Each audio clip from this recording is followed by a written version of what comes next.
Kita masuk ke dalam bab 5, yaitu mengenai ancaman di bidang Ipolek Sosbud Hamkam dan strategi mengatasinya. Kita mulai dari ancaman di bidang ideologi, di mana ancaman di bidang ideologi ini adalah ancaman yang dinilai mempunyai kemampuan untuk membahayakan pemikiran masyarakat suatu negara sehingga mengancam dasar falsafah negara di Indonesia, yaitu Pancasila. Nah, terdapat beberapa kelompok yang pernah melakukan pemberontakan ataupun kudeta yang ingin mengganti Pancasila dengan ideologi lain, seperti pemberontakan Partai Komunis Indonesia, pemberontakan DITI, dan lain sebagainya. Selanjutnya yaitu ancaman di bidang politik. Ada beberapa ancaman. Di sini saya mengambil 3 ancaman. Yang pertama yaitu korupsi. Yang kedua, gerakan separatisme atau gerakan untuk memisahkan diri dari negara untuk mendirikan negara sendiri atau negara yang berdaulat. Yang ketiga, demonstrasi, di mana aksi demonstrasi ini biasanya didasari oleh pro kontra atas suatu kebijakan atau produk hukum negara.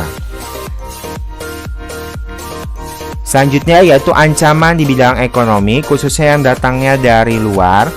Yang pertama yaitu daya saing yang rendah. Ini dapat menyebabkan produk tidak diminati. Yang kedua, ketergantungan terhadap asing, di mana ini dapat menyebabkan Indonesia dibanjiri oleh produk luar negeri. Yang ketiga, datangnya tenaga kerja asing ke Indonesia. Ini tidak memberdayakan SDM yang ada di dalam negeri. Berikutnya yaitu ancaman di bidang budaya. Yang pertama, munculnya gaya hedonisme.